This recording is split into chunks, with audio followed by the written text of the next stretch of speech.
Welcome to the Fight Night Daily Podcast.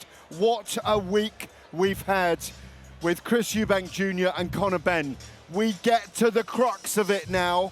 The weights matter. The weigh-ins just happened. We're here at the Islington Design Centre. Spencer, let's go over parliamentary procedure on weights today. What happened this morning with Conor Benn and Chris Eubank Jr.? Clearly just missed the weight, hasn't he? I mean, it was 160 pounds, 0.5%. So what 228 grams over. 228 grams over. You're talking about, I mean, we've been going through this, haven't we? What is it? A AAA battery, a packet of crisps. A Granny Smith apple. Absolutely. But listen, he's just missed the weight. But what we did see, Gareth, now what was this? Was this mind games? Was this psychological warfare again where he's going, we saw him sweating, like wrapped up in towels and in a sleeping bag, coming out of a sauna. I mean, you know, you look at that and you go, the guy is tight at the weight. He's talked about how much pain he's had to go through to make the weight, but that pain is nothing. Like the podcast we done yesterday, we talked about what he's been through in his life in recent times. We understand that, but he clearly struggled to make the weight, and they missed it by a minuscule, which was not ideal. Let me ask you a couple of questions around that. Psychologically, mentally, is that going to harm him? Because there's a £375,000 fine to pay. He's already been fined £100,000 for smashing the egg into Conor Benn's face. There's nearly £500,000 gone. Mate, if he doesn't make 170 tomorrow, it's another £375,000. I've heard. Will that damage him at all? Will that money clearly goes to Conor Benn, but psychologically, will that have affected him a little bit? Well, absolutely. Can you imagine this, right? If you break this down and you look at this, you go like you say there. He was fined £100,000 for smashing the egg. $500,000, which is 375 grand, for missing the weight by 2 ounces. Like, you look at that and you go, and you look at what's happened with Conor Benn and what he's been through, what he's overcome. He's failed 2 drugs tests. He's been all that, and you go, and all the punishment has gone down to Chris Eubank Jr. So psychologically, that's going to be playing with his mind. Well, Ben's paid $1 million in legal fees, hasn't he? In legal fees, but we're talking about fines here. We're talking about fines, and Chris Eubank Jr. has paid a lot out in fines. That's difficult to overcome this close to a fight. As a fighter, with your team around you, they will have had their own set of scales before he went to the weigh-in. He turned up late for that official weigh-in this morning at the hotel, the fight hotel. Have his team let him down with the wrong scales? Have his team let him down by not getting him under that limit or bang on the 160? No, it was such a minute weight that he's missed it by there. You know, we're talking about like a large packet of crisps. So like you can imagine, it's next to nothing. So what they've done is they probably weighed on their scales and it's weighed right. You know, so have they got it wrong, maybe? No, they've not got it wrong. They've just missed it. Like, because they, you know, the scales that they weighed on are obviously not calculated the same as the scales he's weighed on. Those things do happen, and normally, and apparently it was flicking, and it was just a little bit over, and it's cost him $500,000. Massive. Like, you do not want that the day before you're going into the biggest fight of your life on the biggest stage. Right, your expertise about weight now. You're saying he won't struggle to stay under 170. He talked about it himself on stage at the weigh-in. He's got to be careful about what he drinks, what fluids he puts in and what he eats. And timings of it as well. It is so important because, listen, I was a guy that had to make weight, you know, struggled to make weight, so I know how to hit it. And you've got to hit those points every single time. It's not just about getting off the scales and going, right, let's rehydrate, drinking 2 litres of water, drinking some, you know, electrolytes, and then eating a load of food, because trust me, that will go through you like you will not believe. Like, you know what I'm saying? Well, he wants to be very careful about it. You've got to be very, very careful. You've got to hit points. You're taking little sips, and then you'll have a nutritionist telling you when to drink again, when to eat again, just to rebuild and you know, refuel the fire, but making sure that it stays in there, because you're putting the body through so much. So there's an art to what they do, and they've got to get that right. I think what happened with that weigh-in drama this morning, we're all on our phones, everybody's ringing, we're texting, we're talking, we're ringing. It made the fight lit for me. It lit it up today with everybody coming here, wanting to have a look at the two guys. Before we quickly talk about the undercard and come back to Conor Benn and Chris Eubank, I thought Conor Benn looked so ready. He's the weight he needs to be and wants to be. Chris Eubank Jr. for me looked fantastic as well. Washboard stomach, really tight, both promising to stop the other. Did you take anything from the way they looked tonight? Listen, Conor Benn looked emotional and pumped as he should be and as expected. And I thought Chris Eubank Jr. just looked emotionless. He's played that card and he's so good at doing it. You can't read the guy. He was just standing there and he's just looking into the crowd and we got nothing from it. That is a great... Go on, do that again. You like that, don't you? I do. That is him. Do it again. Do it again. Absolutely nothing from it. So he's just there, staring. That's it. That is his posture. He's ready. Don't mess with me. I'm an OG, he's saying. He's in fight mode. And do you know what? Like I say, sometimes people can flip that, you know, that negative into a positive. He's been fined like $500,000 and he goes, you know what? It's not going to get me down. I'm going to feed off it. I'm going to make him pay for it even more. It's such an interesting fight. It's so intriguing. I've done a dozen names from boxing picking the fight. I'd say a third have gone for Conor Benn to do it early. There's Duke McKenzie, our friend, by the way, is saying this. He can perceive if both men go through 12 rounds, it even being a split decision for one or the other. He's going with Eubank, but he says it could be a very close fight. Everybody's divided on what might happen. Most people have gone for Eubank on points. That's a sensible pick in my view, but we really don't know. Both are promising they're going to stop the other, which means they're going to meet in the ring. They're going to meet in the centre of that 18-foot ring, a small ring. All I will say is the bloodline goes deep. You know, this is steeped in history. They are their father's sons, and they're proud of what their fathers have become. You know, they are iconic figures in the world of sport, in the world of boxing. You know, and you look at that and they go, you know, every kid wants to grow out of his father's shadow, grow out of his shoes and step into his own big shoes. Now this is the opportunity for these guys. Can Ben reverse and get the first victory for his family, or will Eubank just be too big, too strong, too good? And that's what I predict. I think that Eubank wins this fight because I think he's going to get in there significantly bigger. Steve Collins has been with both of us today. He's with the team tomorrow night. Steve Collins, of course, the legendary super middleweight who beat both Nigel Benn and Chris Eubank Sr. twice, by the way. Not once, twice.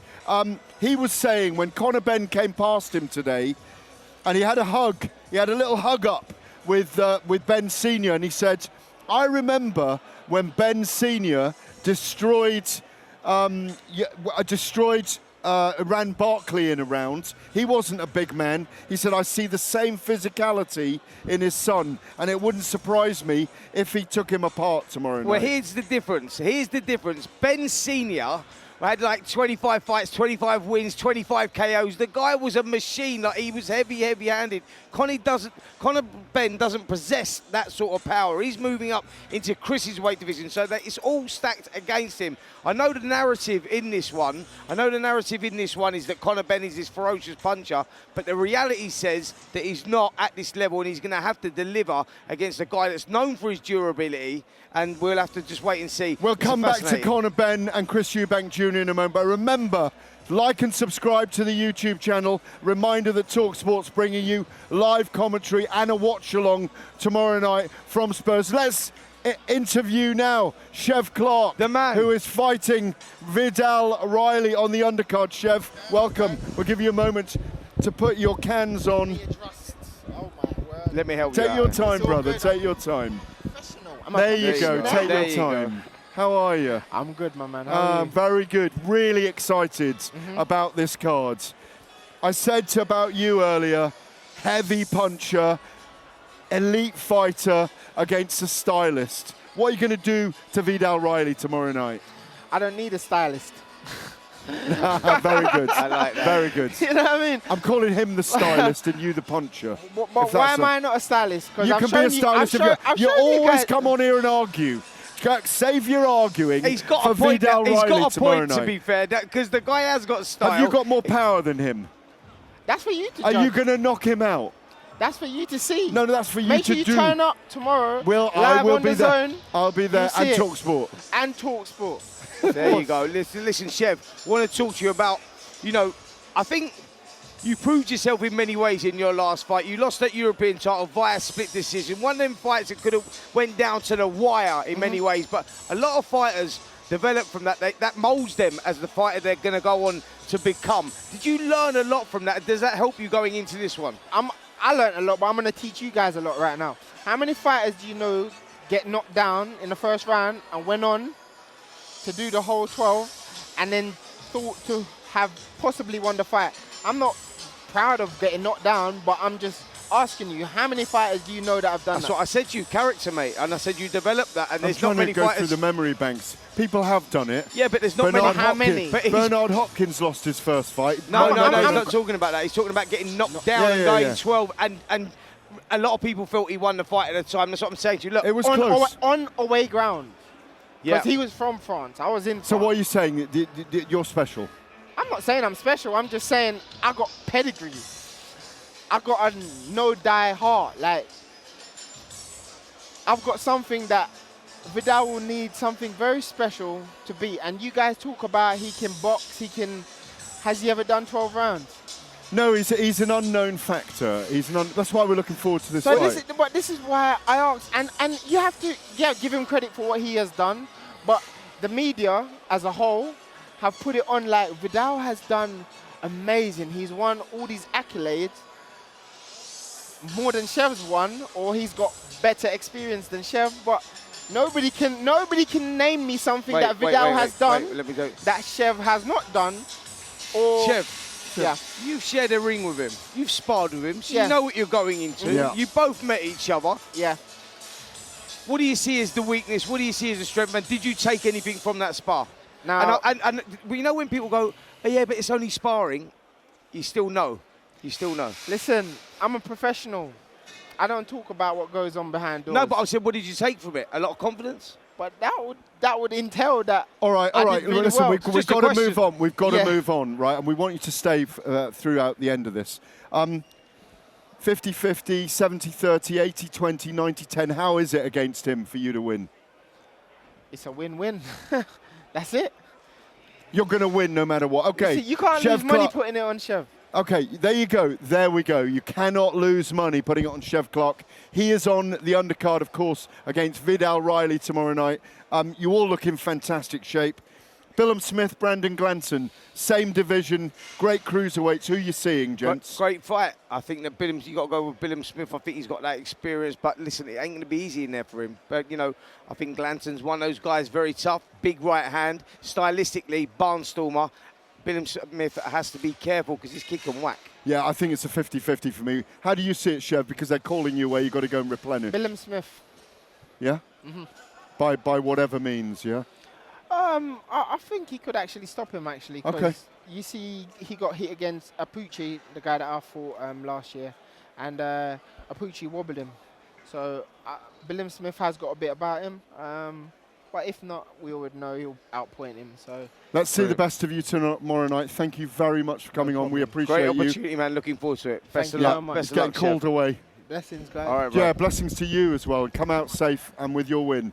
The other fights on the card, of course, we have Lyndon Arthur and Anthony Yard. I'm going Yard in that one. Where are you going? Yeah, I'm going Anthony Yard as well. I think that we saw a conclusive finish last time when they boxed. I know they had that split decision that went to Lyndon Arthur in weird circumstances behind closed doors, COVID and all of that.